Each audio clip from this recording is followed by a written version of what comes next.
And Nitro's Garage for all your automotive needs. Call 646-675-2349. That's 646-675-2349. For all your automotive needs, Nitro's Garage. Ask for Jack.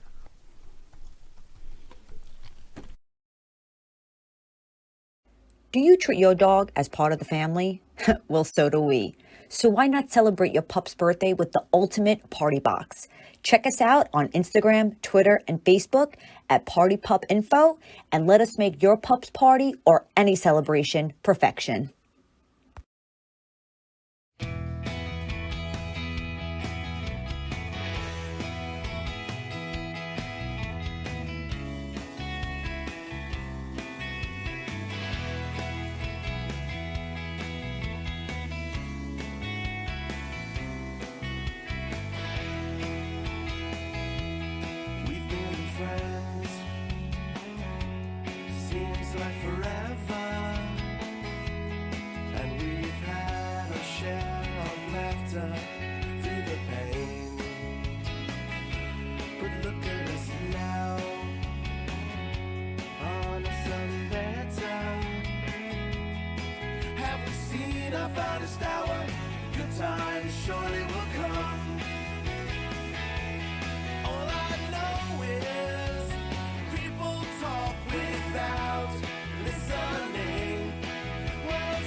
Fake news. Boston wrestling is fake news.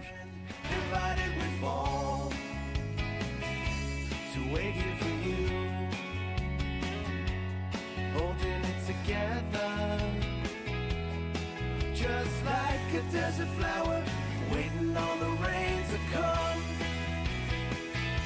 And all I know is anger lies, confusion. And what I'm saying is you don't realize what this means. Have we seen our finest hour? Good times surely will come. Just like a desert flower waiting on the rain to come. There we go.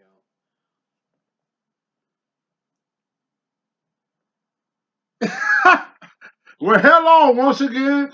We here with my good friend and partner Larry, the hillbilly Huntley, who's a guy that I say, on many tapes that he helped me out a lot and teach me how to do these computers. So instead of just having a Tuesday with Tony, I figured that the beginning of the year, y'all get to know a little bit about my staff. I got Larry that helped me out a lot. And right now, she's a little bit under the weather. Her name is Clucci. Is that how you say it? That's how you say it. Clucci. And of course, y'all know she's my sidekick, if you know what I mean. Kick, yeah. Literally, Yeah. my sidekick. So one of the things that I was talking about last time about the Mid-South and Harley race and stuff. But like I say, a lot of time people ask me stuff about different wrestling. Like they ask me a question about Ric Flair. I'm gonna move this now so they can see my muscle. They can see my absolutely. They look like your muscle. I ain't got no muzzles. Now y'all can see. Bring that back. Look at that. Look at that old man. Look it. Take it to the gun show. The gun show, baby. Hey, speaking of guns, I got me a good gun. I got to show y'all one of my guns here. If I don't hit Larry in the head, this here is something that everybody should have. Look at that thing. Look at that. Now, what year you said this is from, Larry? I have no idea. Huh? It's got to be. Look at that. Probably close to 100 years old. Yeah, this got to be about a 100-year-old gun. This gun been in my family for years, and I never knew, anything about it. Look at how we like being 1800 and somebody come at you with this that gum thing here. No way in the world. But this here is just an old family relic that been around for years. I never shot it. You know, I think my granddad or somebody else shot this old thing. In fact, I don't think this whole trigger here works anymore. But I'm a what you call a fur remember. Y'all gonna look at my butt again. Oh, I don't knock a hole in my ceiling. You know, but that's Tony. But anyway, now I'm gonna sit down, and this guy gave me this real cool hat. He probably think we call AWA. What is that? Assault Wrestling Alliance. Assault Wrestling Land, and that's out in Maryland. You brother, you mess around with the Atlas, and I'm gonna put the 24-inch megathons on you, baby. Yeah, yeah, yeah. Ah, that's silly. But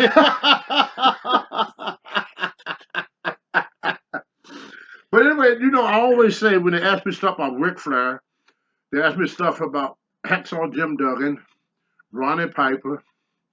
And as y'all notice, I have very little to say about these guys because back then we had what called heels and babyface, good guys and bad guys. Well, the bad guy would dress in one dressing room, the good guy would dress in another dressing room. So we hear stories about what the heels did. I hear stuff about Johnny Valentine. I hear stuff about Bob Orton Sr. I hear stuff about Bob Orton Jr. Even when I went back in 2008, I would hear stuff about Randy Orton. I would hear stuff about this person, that person, this person. But I wasn't with the person to what you say when you glorify the story or to Embellish? yeah, to embellish the story because I couldn't because I wasn't there. So I only had to go by what was told of me. Well, I got an opportunity. I would say the first time in my life to meet these people here. This is WWE Legend House, and the only person in this whole tape that I knew personally was Howard Fingerton. Because Howard used to talk to me in the back all the time. Mean Gene was an announcer, so I didn't travel. He was part of the office. Jimmy Hart was a heel manager. Ronnie Piper, of course, was a heel. Hacksaw Jim Duggan was a heel. Even Pat Patterson was a heel. I don't know if Hillbilly was a heel. He was a heel or baby. The only place he was a heel in Memphis is Harley Davidson. That's right. But Yeah. WWE, Yeah. Jim was always Yeah. babyface. But at Legend House, this was the first time, the very, very, very, very first time I got to know the wrestler. If y'all will notice Legend House, I was doing a lot of drawings during the time I was here. And I'm going to show you my Legend House drawing. This is a drawing that I did of all my Legend House. And as you will notice, every wrestler, they're going to Mean Gene autograph, Roddy Piper autograph, Howard Fingerton autograph, Jimmy Hart and Hacksaw autograph, Hillbilly Jim autograph, Tony Atlas autograph. The only person in this picture that did not sign this picture, the only one that did not sign was Pat Patterson. Real autographs. Pat Patterson is the only signature that is not on here. If you look, you see my signature, you see Hacksaw's signature, you see Jimmy Hart's signature, Hillbilly's signature, Howard Finger's signature, Ronnie Piper's signature right there. See Ronnie Piper, Mean Gene's signature right there. And the only one that did not sign this painting was, now one day I'm going to sell this. Me and Larry, we're going to do a Facebook thing. So I just want to show it now that anybody want to buy a nice picture of the Legend House. And the only person that is still alive in this picture is Hacksaw, myself, Hillbilly, Jimmy, Jimmy and Jimmy Hart. Yeah. So ain't that strange? That whole front row is gone. He's gone. He's gone. He's gone. And he's gone. The whole front row is gone. The only one left is Hacksaw, Jimmy Hart, Hillbilly, and Tony. That's a one-of-a-kind item right there. It's a one-of-a-kind item. And 4 autographs you can't get no more. You can't get Piper's. You can't get Howard. You can't get Ming Jing.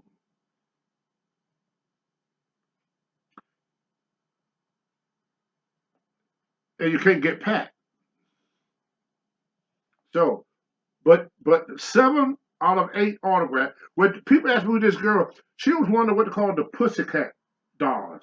Okay. Yeah, she was a group out of England or something. It was a singing group. Okay. And she was the one that did the narrator. If y'all ever watch, thank you, Larry.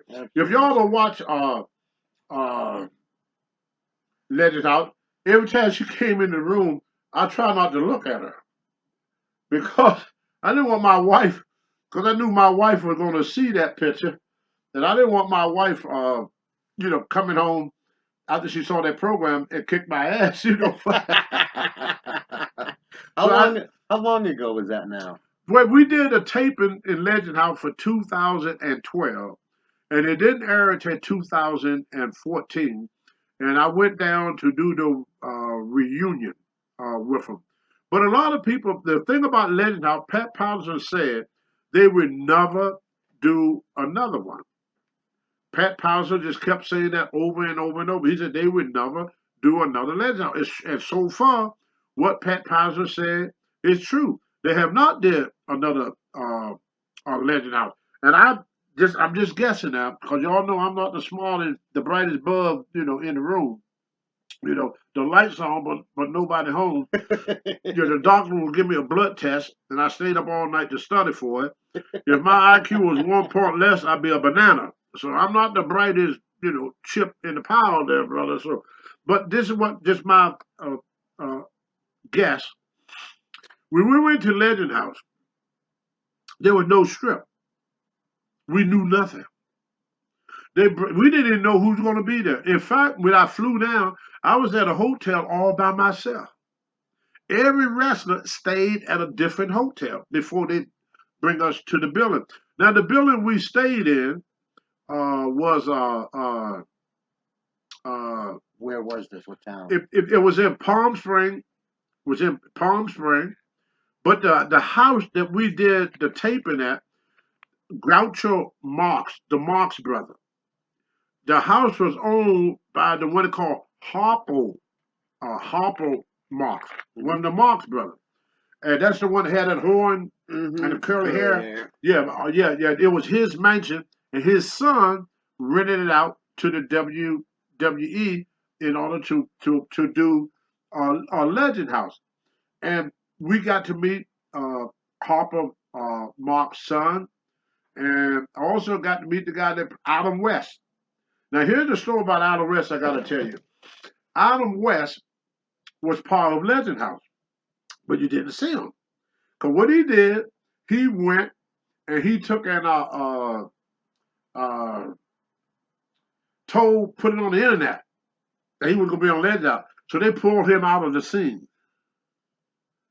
They pulled him out of the scene because he went and told people, that he was going to be on Legend House. To all you young people, Adam West was Batman in the old TV show. The original Batman. Yeah, when they go hit and the words come out. Bam! Yeah, Adam West. yeah, he was the Batman. He came, and also there was a guy that came that was an actor that to me was my favorite actor. I used to love watching this guy.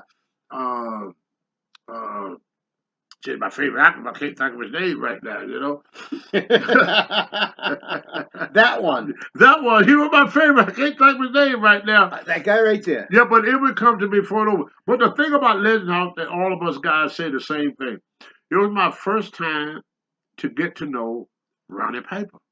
I knew nothing about Ronnie Piper except what I saw, just like the fans.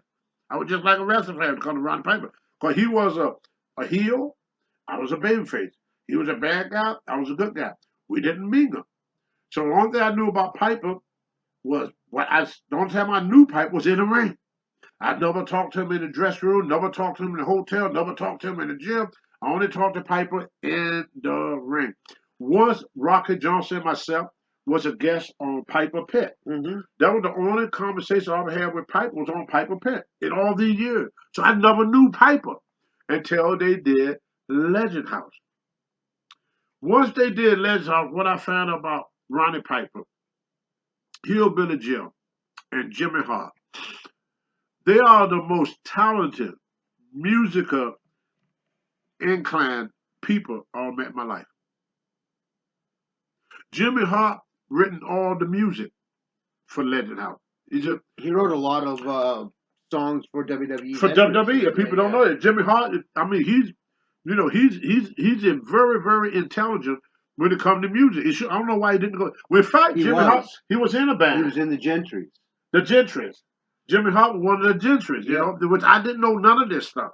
So he very Hillbilly Jim. I found out that he got his own music, satellite radio called Matinee, a Moonlight Matinee. No, Moonshine Matinee. Moonshine Matinee on what that TV? Sirius? Yeah, the Howard Stern is on. What that? The satellite radio. Yeah, satellite radio. Satellite radio. Sirius XM. Hillbilly Jim. In fact, all my tapes is done early. So by the time y'all see this tape, what I say, things probably be a lot better in Kentucky. I just got on the phone with Hillbilly Jim. He's safe. He lives in Bowling Green, Kentucky. And as y'all know, a while back, that's where the big tornado hit, destroyed a lot of people's lives. A lot of people in Bowling Green did not have a good Christmas, 2021. Hopefully 2022, Bowling Green, Kentucky, we rebound because that's the home of my very, very good friend, Hillbilly Jim. But anyway, getting back to what I was saying, I never knew these guys. So I got to know Hillbilly Jim for the first time in my life. I got to know Pat Patterson for the first time in my life. And y'all know a while back I had not too much good to say about him, which I want to apologize because I don't have the right to talk bad about Pat Patterson, Vince McMahon, or anyone, because what Vince did to me, I don't feel was right. But I put myself in that position for Vince to do that. If I kept my nose clean and stayed out of trouble, it probably would have went totally different for me. So with Vince, you have to screw him first before he screw you. So yes, Vince screwed me, but I screwed Vince first. Sometimes I get angry about it and I put it all on Vince. And then sometimes I will come out like I'm doing now and say I'm sorry for what I do. I do that with my wife. I get mad at my wife sometimes. She kicked my ass and I said, I'm sorry. 2 words. Yes, dear. Yes, dear. I always get the last word. Yes, dear. So Legend House was quite an experience for me because I got to know things about wrestlers that I didn't know. I didn't know that Piper could play so many different instruments. He played piano, played horn, guitar, the bagpipes. Yeah. He could play all that stuff. I didn't know that Hillbilly was so talented. Great guitar player, great singer, great announcer, just multi-talent. How Mean Gene Oakland had one of the best bass voices I've heard in my life. Oh wow! I mean, what a great singer this guy was. Just absolutely incredible the way he sang. I didn't know that Hacksaw Jim Duggan was from upstate New York. Glen Falls, from Glen Falls, New York. And I also didn't know that he had a nickname at the time when he played football. They was calling him Moose. That was Hacksaw's nickname, Moose. And his father was the chief of police. I found out all this stuff about Hacksaw Jim Duggan, his father being the chief of police, the former college and high school football player, had a nickname as Moose. Knew nothing about Hacksaw. I found all that out during the time that I was in Legend House. So the object of Legend House is to take us out of our comfort zone. Comfort zone. Thank you, Larry. Yeah, our comfort zone. So they had us do everything that we could not do good. After they did a tape, and I asked one of the guys, I said, I worked out every day. Why y'all didn't show me working out? They said, you look too good at it. He said, no, this is true. He told me. He said, you look like you know what you was doing. So if you look good at something, they're not going to show it. They want to show everything. They wasn't trying to make us look bad or make us look foolish. Like Larry said, they want to take us out of our comfort zone. So they would have us bowling. Well, to their surprise, Hacksaw is a hell of a bowler. Hacksaw knew how to bowl. So Hacksaw did well good in the bowling. Then a part of Legends out, but they told me that we're going to go polo. Go play polo. You were gonna get on a horse? No, I wasn't. No, I wasn't. If y'all watch that tape on Legends Out, I told him I'm gonna knock that horse out. I was pissed off because only thing went through my mind was some 70-year-old man like Pat Patterson who can't control a big 300. I mean, a big, what is a horse? A 2,500. Oh, probably. I would guess. Yeah. At least 2 or 3. Like a 3,000-pound animal, and I could see me falling off the horse and they running my ass over with them horses. That's all that kept going in my mind. Somebody gonna get killed. You put Mean Gene on a freaking 2,000-pound animal and have me to run around with it. No, it ain't gonna happen. So I was getting pissed off. When we get there, they put us in carts, the golf carts. Oh, carts, yeah. Had these women driving. Don't get me wrong, lady. These women was nuts. When we got on them carts, everybody said, we wish we rode the horse. We wanted the horse. When I got out that cart with that woman, I wanted that horse. I was going to get on that horse. So anyway, they had us to play a polo and everything. And then I talked on tape about me beating up the horse. So I had to go and apologize to the horse. They told me to go apologize. They did. They told me to go say I'm sorry to a freaking horse. Like that.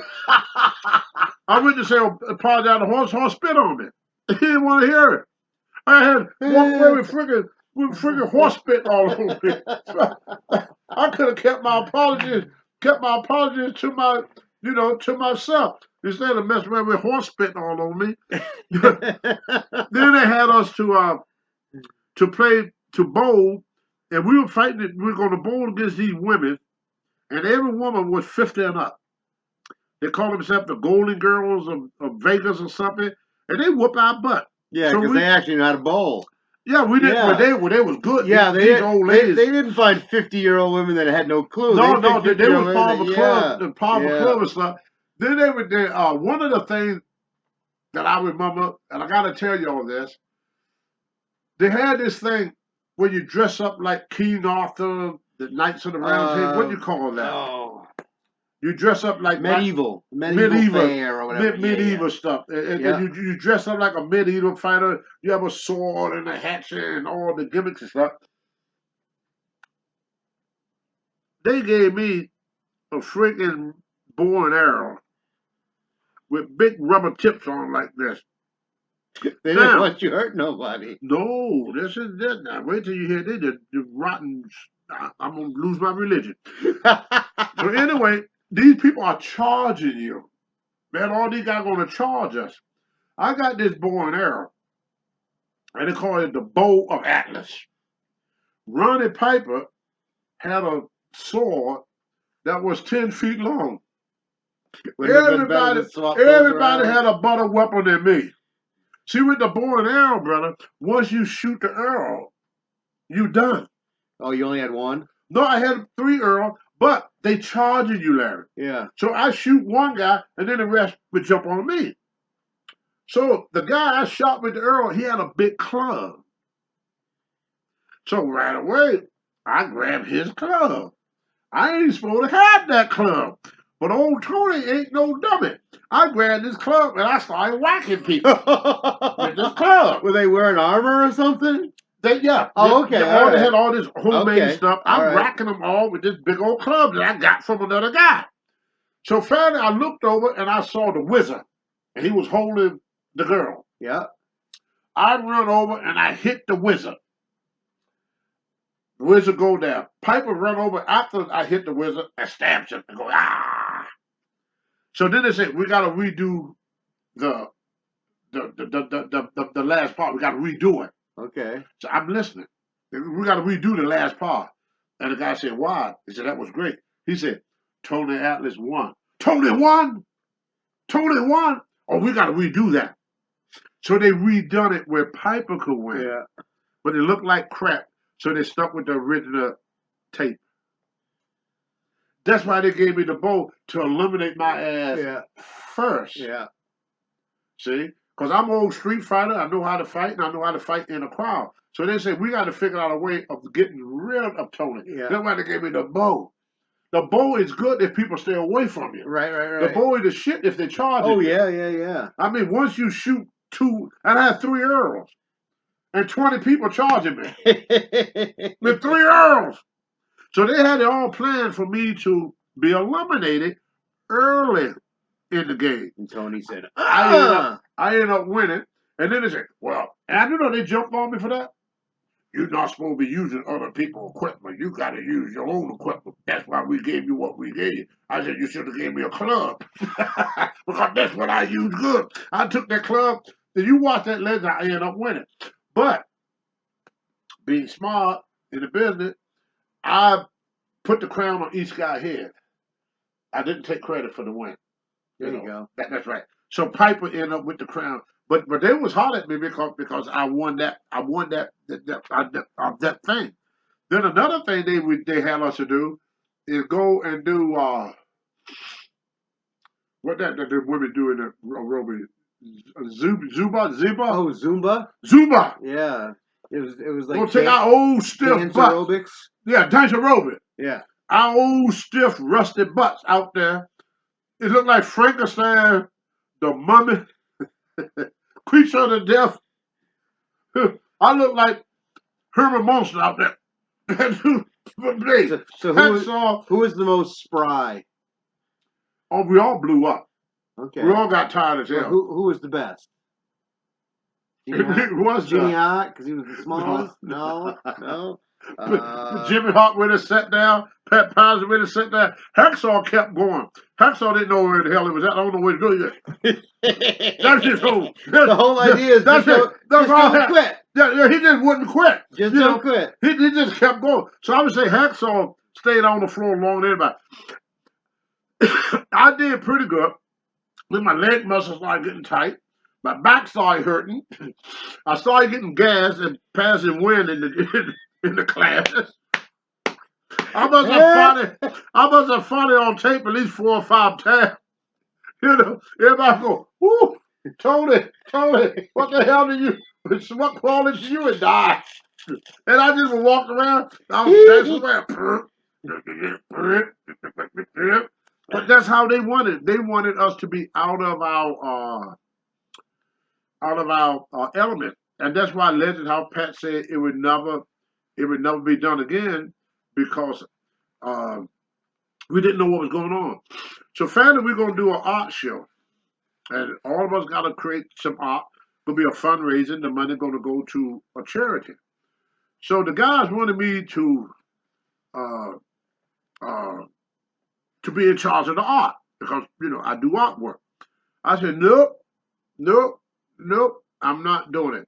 Because earlier we did the pink flamingo. The pink flamingo. And I try to talk. And every time I say something, oh, no, don't Tony. Oh, no, Tony. Oh, no, Tony. So I said, well, screw it. I didn't want to give you no advice. You don't do what you want to do. They did. Ronnie Piper called me this idea. As we come in, he's going to take these flamingos. It's hard plastic. Set in the room. Yeah. They're going to throw them at each other. One of them damn flamingos hit Howard Finkel in the head and knocked him out almost. Howard had $1 head that freaking big. Howard came back. I don't like that idea. We're not doing that one no more. I said, Howard, I told you not to do that in front of me. This flamingo hurt like hell. So I told him I'm going to work the camera. Now, Piper is fussing at me telling me how to work the camera.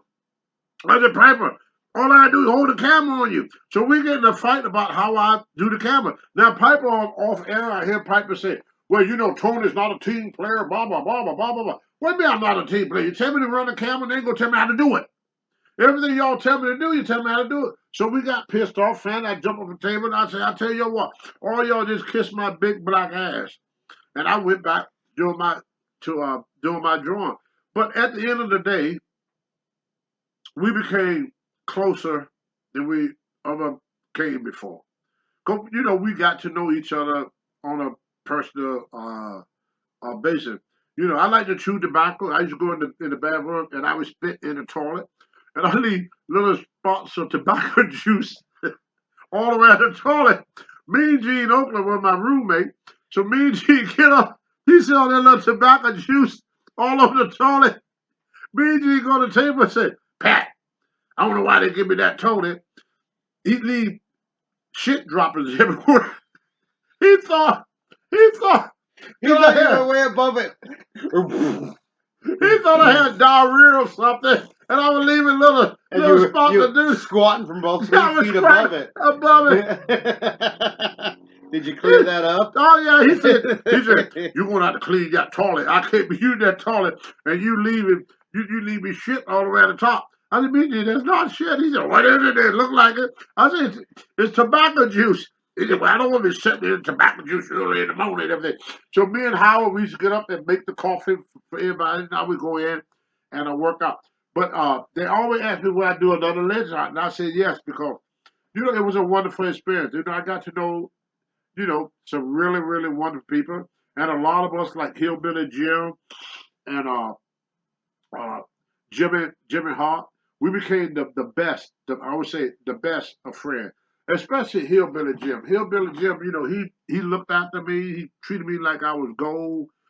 Just a wonderful, wonderful, wonderful person, Hillbilly Jim. Big son of a gun, though. Yeah. I mean, his freaking shoulders are like this, 6'4", 6'6". Just you would not think that Gary Busey. Yeah. Gary Busey was the name. Now y'all watch this part when Gary Busey came there. We're gonna have dinner with Gary Busey. So Gary said, "What do you guys do when you're not wrestling?" When Roddy Piper was the first to speak, he goes, "Gary, my job is different than your job. When you play an actor, as soon as you finish shooting the tape, as soon as the camera turn off, you could go back to being Gary Busey." He said, "But me, I have to be Ronnie Piper every day. I can't be Ronnie Piper one day and be myself the next day." He said, "Once I stepped into Ronnie Piper boots, I have to be Ronnie Piper all the time. I can't be, you know." He said, "Tony Atlas got to be Tony Atlas all the time.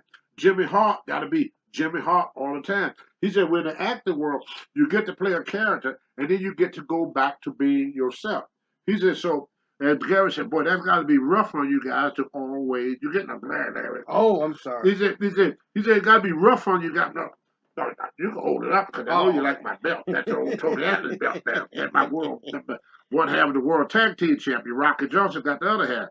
But anyway, he said, "It's hard for you wrestlers to always be Tony Atlas every day because you never could let your guard down. I can't be Anthony White. Nobody want to see Anthony White. Nobody cares about Anthony White. They love, who you are." So anyway, they got to me and they asked me, "What do you do, Tony?" I said, "Well, I work with kids because, like I said in many of my tapes before, 75% of black kids grew up without a father. 75%. I'm one of them. My mother had 9 kids. Both both of us, we all raised ourselves. There was my brother Walter, who is a veteran. He was a Navy SEAL, toughest SOB I ever know. My brother Norris, he was in the Army, went to the military, tough, tough guy, was a Ranger. I tried to go to the military, but at that time they wouldn't take flat-footed people. But I was a hell of a street fighter, boxer, champion in amateur wrestling, you know. So we all grew up tough and self-efficient. I know how to cook. Everybody in my family know how to cook. I know how to sew. I know how to wash. I ain't too good at cleaning house. You can ask Larry that. You have to step over shit every time you come in here. I know. I just spray it with bug spray before he leaves here. So I'm not the best with house cleaning. Never have been. But anyway, uh, I told him I work with kids, and I said, well, if you can help a child, help him. They don't have to be your child to help them. Well, out of nowhere, old Hacksaw went, well, church starts at home. And I said, well, who said it didn't? I said, but because you still can do for kids. They don't have to be your kid to do for them. I do for a lot of kids. They ain't my kids. John Cena do for a lot of kids. They're not his kids. The WWE every year they do to the Make a Wish Foundation. None of them kids are Vince McMahon kids, but Vince McMahon put together this program to help to Make a Wish Foundation. John Cena and all of them. Vince don't have anybody serving in the military, but I gotta give old Vince credit. Not only did he send uh, wrestlers every year to Iraq to support the troops, Vince went himself. Vince went himself to Iraq to support the troops, you know, on the show. And he went on the big planes. He didn't go to private jets. He went with everybody else. He rolled with the wrestlers. That's one thing I give Vince credit for, even though I curse him out sometimes and call him names that sometimes he deserves. With some of it he deserves, some of it he don't deserve, because nobody's all bad, nobody's all good. But Vince would never ask anybody to do anything he won't do himself. I got to give that to him. You know, he would never ask me to do something that he won't do himself. You know, and that's Vince. So when he told the boys, "You're gonna go to Iraq," and this was right at the beginning of the war, when things were really hard, Vince got right on the plane with us, went right in to Iraq his own self. Never asked us to do anything he won't do himself. Which he got my respect on that. The only thing I don't respect him on that I just wish he could just, if he don't like you, tell me. If I'm screwing up, tell me. He have a hard time doing that. He got other people to do that for me. Pat Patterson and all the bookers, they were what we call the heat getter.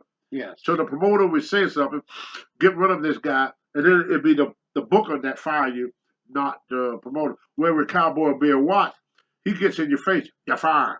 Dusty Rhodes, when he was the booker, you're fired. But they would do it to you. George Scott, the Crockett, they all were the same way. Vince was different. He the guy that shake your hand when you come in, was another guy that kicked you in the butt on the way out, and ain't Vince. He always wanted to make the good guy. But he's not at all a bad guy, and I wish him to have a very, very 2022 a year. I wish all the best for everybody in the wrestling world. But Legend House, getting back to Legend House, was a great opportunity for me, and I want to thank the WWE for giving me the opportunity, because I would have never got to know these guys. You don't know anybody. Well, in the older days, my mom used to say, you don't know anybody until you sleep with them. Or when you live, until you live with them. That's what you say. You don't really know nobody until you live with them. Well, I lived with them guys. For 2 months, I lived in the house with 7 wrestlers. Can I ask a question? Yes. I heard a story about a fight you almost got into. Well, twice. The first one with me and Hacksaw, both of them with Hacksaw. The first one, we almost got in a fight. It started at that table with Gary Busey, where Hacksaw butt in, and they had to separate us there. Then we're going to do the Chippendales. We're all going to dress like Chippendales, come on the stage, and dance with the Chippendales in Las Vegas. So the boys said, hey, we want something to drink. So the guys said, well, what y'all want? So one of the guys said, bring us some beer. So they brought us some beer. Well, they put the beer on the table. Hacksaw and Piper went to the table first to get their beer. Well, instead of them getting the beer and leaving the table, they're going to stand there drinking their beer, laughing and joking. Nobody can have a beer because they're blocking the beer. So I reach around Hacksaw like this to get a beer. My elbow bumped into him. Hey, what there with the frickin' elbow? And I said, what are you talking about? He said, yeah, you just elbowed me in the back. If you want a beer, Tony, you should have asked me. I would have hung you one. I said, if you had moved, I could have got my own beer. So we had a few words exchange, but then they did an interview on Hacksaw. I was on the bus when he did the interview about he's not afraid of me. He would fight me and all this and that stuff. And then they tried to get a little thing going between me and Hacksaw. See, this is what I thought happened. I think they told Hacksaw to do that on both occasions. Oh, yeah. See, we're in the contract, in one of the contract with Vince, they say any physical altercation Did I say that right? Altercation. Altercation, any physical altercation, you will be immediately ejected from the show and you won't get paid. Oh, you think he was trying to sabotage him? They try to get me to get in a fight with somebody so they could kick my butt off without paying me, but show the fight every week. Mm-hmm. Right. It would have made the show bigger and better, Mm-hmm. but everybody would have got paid but old Tony. Right. But old Tony was thinking about that. What is more important, showing Hacksaw who's the better man or getting paid? I'd rather get paid. So I didn't fight him. But I wanted to, and he wanted to fight me. But I think, I got to ask him one, I think they were boosting him. Because a couple of times they boost me to do stuff. They told me to go buy chitlins and pig feet. They told me to go get this stuff. Because all we talk about chitlins. They said, what is chitlin? And I said, the pig intestines. That's what they are, the pig intestines. See, after the Civil War, most Southerners didn't have nothing to stuff the casing with. So they learned how to cook the casing by itself. Up north, y'all stuffed it with sausage. When you go buy link sausage, that's the casing. That's the casing that is around the link sausage. So down south, poor people, they just ate the intestine with no stuff. Now, in Louisiana, they stuffed it. They call it a boudin. Boudin or something. They put rice and all that stuff in it. It's very good, you know. But it's the casing that they wrap sausages with. You get link sausage. That's what it is. So they told me to go get them chitlin. Chitlin, when you cook them, excuse my expression, but I'm telling you, like I said, it smells like pig shit. I mean, they intestines. Intestines. They intestines. So when you cook them, you get the smell. It smells like a pig pen. You know what come out of the pig brain. That's what chitlins smell like when you cook them. They stink up the whole house. You ask anybody about how chitlins smell. My mom said you put a potato in there and it won't smell. I didn't put a potato in because I wanted them to smell. So that was one thing that they asked me to do to get the boys all upset. Well, me and Hacksaw only got in a fight one time, and after the fight, if they got calmed down, they always try to stir up stuff. You know, they won't tell you, but we sponsored business. We know that somebody is behind the scenes poking somebody, telling somebody to do something. So one day they told me, said, Tony, what you gonna cook for the wrestlers tonight? Well, I want to make up with Hacksaw. Now Hacksaw is Irish. So I'm gonna make my mom very famous corned beef and cabbage. Now I'll take my corned beef. When I cook my corned beef, I get me some tomatoes, not tomato sauce, not none of that junk. Real tomatoes.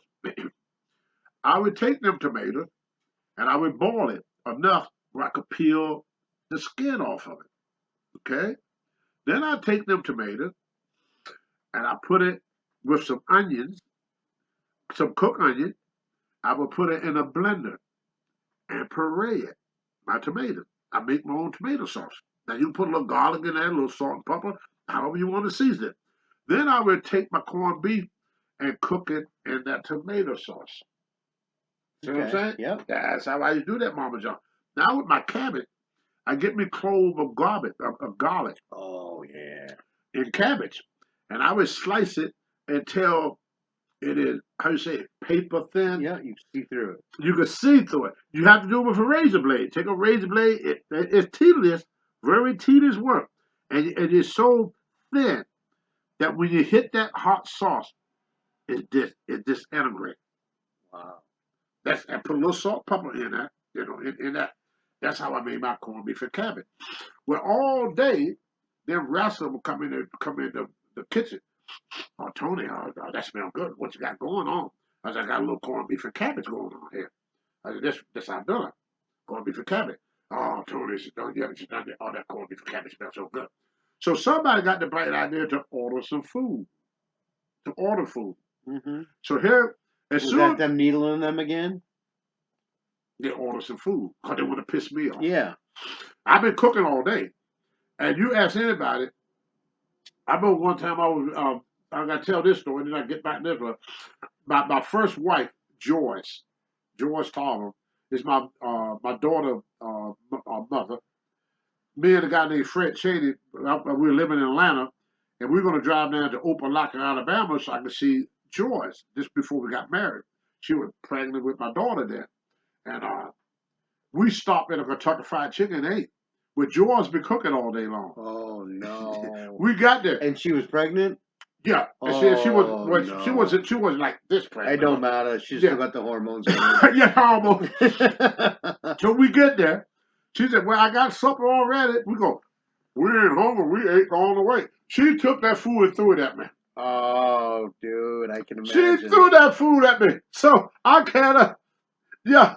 So I felt like doing that. So when You shouldn't have told her you ate. You should have just had some of it anyway. ate something where I was, like I said, I'm not the brightest guy in the pot. So anyway, getting back to Legend House, the guy came in with the food. And I was serving my corned beef and cabbage at the time. The guy come in with the food. And the guy is looking at my food. And so the cameraman comes in and said, "Ain't you mad, Tony?" I said, "Mad about what?" He said, "You cooked all day that corned beef and cabbage, and somebody ordered food from a restaurant." He said, "Don't that make you mad?" I said, "No, I feel sorry for the guy come from the restaurant." I said, "Look in there." They was digging into the corned beef. The guy that brought the food, I gave him the corned beef and cabbage. Jimmy Hart ate his salad so he don't feel bad. I said, ain't no way in the world that an Irishman gonna pass up corned beef and cabbage, cook that away, corned beef and cabbage, cook that away for a pizza and a salad. Yeah, exactly. Ain't gonna happen. Nope. I said, y'all should have brought him something else, some shepherd pie or something, brother. Exactly. If you want to be there, some home cook. So I did all the cooking at Legend. Another guy there is a great cook with Pat Patterson. I mean, he made some stuffed cabbage that was out of this world. So, oh yeah, Pat Patterson could cook, brother. He was a good cook. Jimmy Hart, all he cooked was beans and baked potato. So he can't cook. That's all he eat. Jimmy won't eat everything. He eat beans the whole time of the day. What kind of beans? Under the McCann, What pinto kind of beans, beans? Navy Okay. beans. Well, I know He you just make opened green McCann. beans. No, yeah, not green beans or poker beans. Yes. It was even a pinto bean, a lima Garbanzo bean. beans. Yeah, beans. He Stuff ate. you put in chili and stuff. No, none of that. Just the beans. No, but I meant the kind of beans you would That put you in will put in a chili. Yeah, but he didn't put no chili, no nothing. He just ate them beans and his baked potato every day. Wow. Couldn't get Jimmy. That's his diet. He said he was raised that way. But I'll tell you something, and I say this on Legend now. Jimmy Hart is. I told Jimmy. I said, Jimmy, you are one of the toughest wrestlers in this Legend House series. Jimmy Hart lost his daughter during that time. Oh no, I didn't Oh know that. yeah. But he would still go on stage and perform like $1 million. And I said, I don't know what I would do if I lost my daughter. I mean, I only got one child. You know, it would drive me absolutely nuts. How can you function? You know, we always hear about our parents passing away, but when you lose a child, I don't expect my daughter to go before me. Right. I don't expect my grandkids to leave this earth before me. D. Bland, he just lost his son. Yeah. I hear. You know, that's horrible stuff. But anyway, back to Legend House. I told Jimmy that at Legend House that I thought that he was one of the toughest men, in Turner strength. I don't have that type of strength. I mean, I probably told everybody to go screw themselves and take a flying leap or whatever. But all of us, at the end of the day, we all became very, very close. We kept up with each other. You know, Piper and me, we became very, very good friends. Me and Hillbilly, like I said, when Bowling Green, Kentucky, got hit by a tornado, one of the worst tornado disaster I've ever seen in my life. I called Hillbilly to make sure he was safe and okay. He called me back to let me know that he was okay. Made me feel like $1 million. I look at Hillbilly Jim as a brother. I look at Jimmy Hart as a brother. One of my best friends in this business that that I always respected, always had a great deal of respect for, is Hulk Hogan, Tito Santana. Also, have always been a wonderful friend, and my blue-eyed soul brother from another mother, Tommy Wildfire Rich. You know, so a lot of us old timers, Larry, of course, is my friend now. Always have been ever since we always got go back to EWA days, Yeah. where me and Larry we used to work for James St. G. 97, 98. Yeah, somewhere along Yeah. on that, in the late 90s, you know, me and Yeah. Larry. And Larry worked his way up the rank. He used to take the guy's jackets back and forth. Later on, he moved himself, worked his way up from that. So Larry started off the same way as, what's the guy name with WWF now, WWE, Paul E. Dangerland. Oh. Well, that's how Paul started. Yeah. He used to sell the magazine. He would go through the stand and sell the magazine, Yeah. you know, the program Yeah. for the wrestler. Yeah. And then he went from there to being a manager, to being a promoter, to be where he's at I now. went back in the old Lewiston Armory. Right, Lewis Armour. I was the getter. I used to do all those matches for the TV tapings, and used to send me downstairs between every match. All those matches are 5 minutes long, and That's right. And I had to run back and forth. And tell the wrestler, okay, you on You're next. You next. You next. I think Yeah. I worked harder than the boys. And you know something? You know something? Look at here. And you still doing it. That's right. I'm still But doing it. the only change in it is your company. Yeah. Yeah, is North Atlantic Wrestling Association. North Atlantic Wrestling Association. So y'all can go on the website. Remember, North Atlantic Wrestling Association. I have did a lot of shows. In fact, believe it or not, I want y'all to fuss at Larry.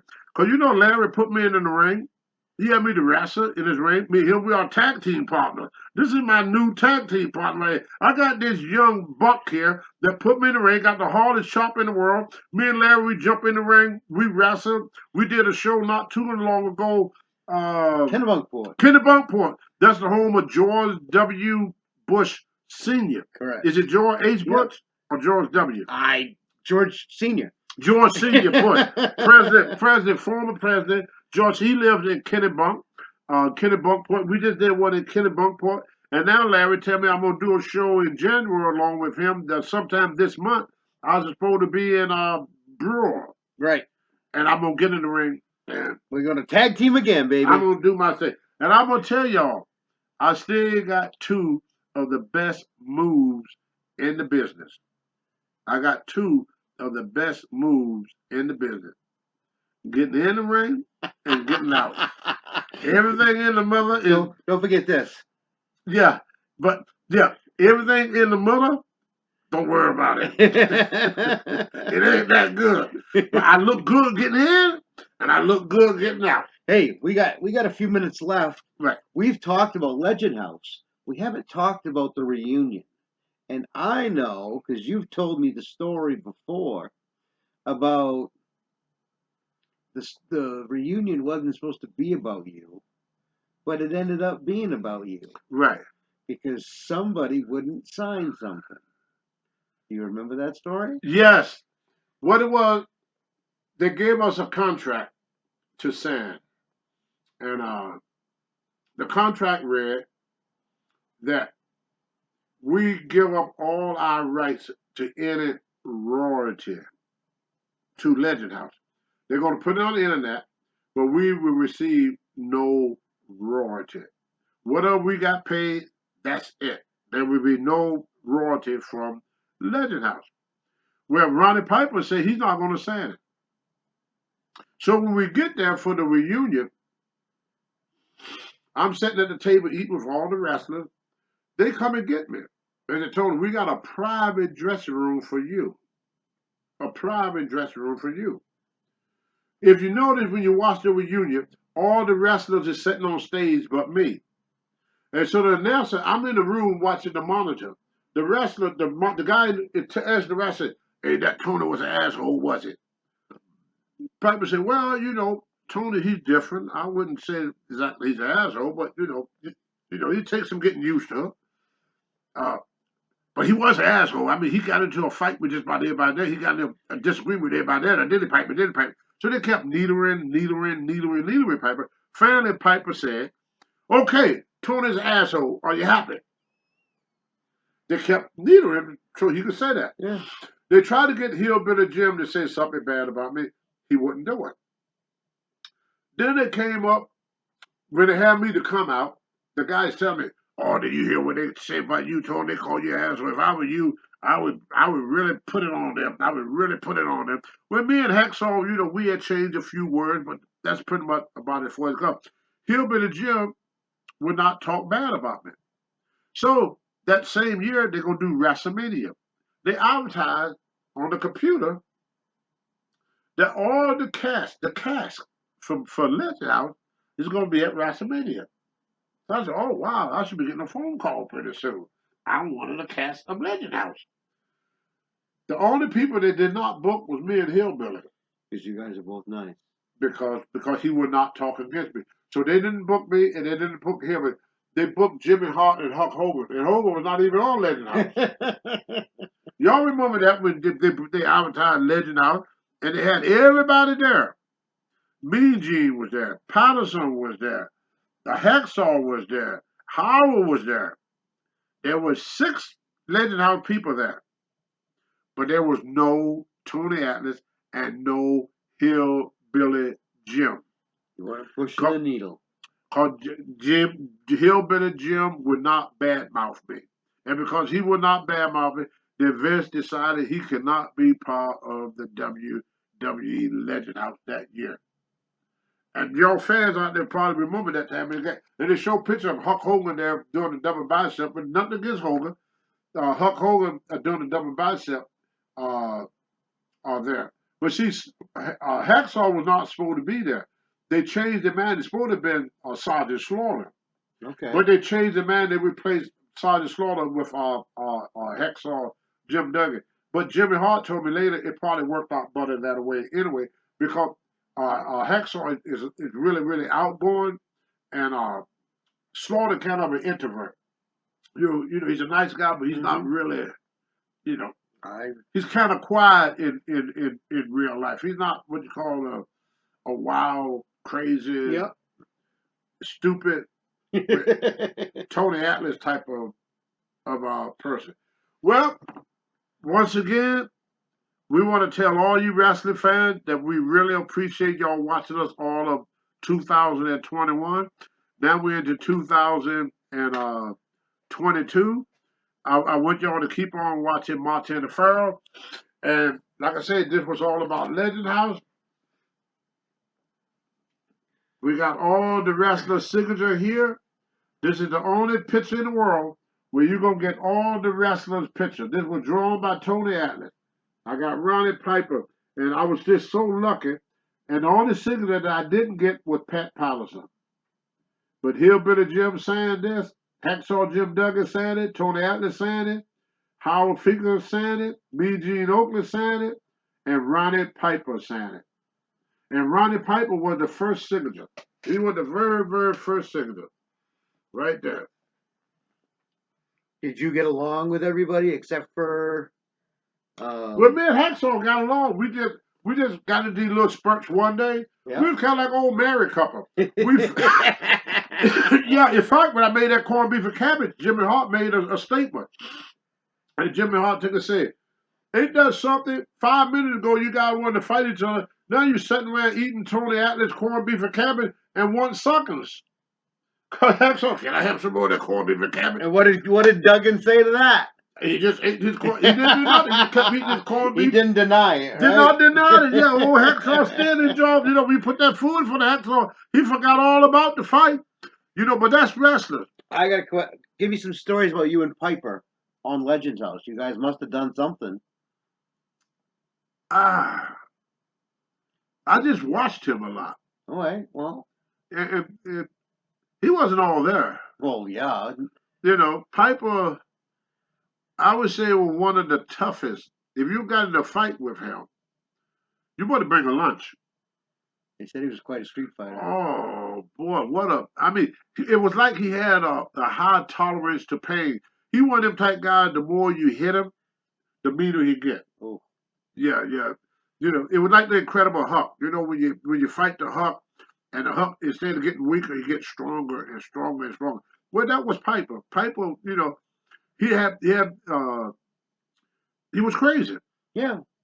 You know, to be, I have a saying: wrestling and crazy, wrestling and crazy go together. You either get into it because you are, yeah, or you're in it long enough that it makes that you. to make you crazy. Yeah, There's no ifs, ands, and No. buts about it. But that's pretty much how Piper was. He was just a crazy guy, and you didn't know how to take him. So he would get up in the morning, and you didn't know what Piper you're going to see in the morning. Bipolar Piper. Yeah, you may see this nice Piper, or you may see some guy, fighting with the blender in the dressing room, beating up, get up and beat up the blender and everything. But Legend House was a great experience for me. Y'all fans out there, uh, y'all can help out a lot if y'all would say Martin and tell Martin to send me some questions or stories y'all would like to hear me talk about. Because I can't remember everything, but when somebody bring up something, like Larry bring up Legend House, and all certain things would come into my head because there have been many, many years that I've been in this business. And I've been in this business since the early 70s. So there's things that I remember, things that I don't remember. But what happened is I try to remember as much as I can. But when somebody asks me a question, it give me time to think about it. Or sometimes y'all may want me to talk about something. Like one guy said, Tony, you always talk about Ernie Ladd being the first black wrestler that didn't screw up. And then the guy said, well, what about Booker T? Booker T came afterwards. Right. Way afterwards. Way after Mark Henry. So Mark Henry with Vince were the first one of us that didn't really, act the fool. Most of us, we did get in trouble. Junkyard Dog, I'm talking about my period of time. Vince gave a lot of black guys the opportunity, and you can ask Ole Anderson, Jimmy Crockett, we all say the same thing. Most of us, we had this chip on our shoulder. Thunderbolt Patterson, to me, was one of the greatest performers that the world ever seen. But Thunderbolt would get pissed off at the promoter and tell the promoter go F himself. Tony Atlas would get pissed off at the promoter and tell the promoter go F himself. Well, Mark Henry was strong enough not to tell Vince go F yourself. Ernie Ladd would be known to grab his bag during a show, walk by the ring so everybody knew he was there, and then walk out the front door so everyone would complain about him not being on the show. That's really sticking it to the promoter as you head out the door. How much time you got here? We only got a few seconds, brother. A few seconds. Okay. Well, next week I want y'all to ask me about the story about Ernie Ladd and the Briscoe brother and the fight between Ernie Ladd and the Briscoe brothers. He fought both of them at the same time? Both of them, Jack and Jerry wow. Briscoe. Ernie Ladd took them all on at the same time. And this story also includes my tag team partner, Rocky Johnson.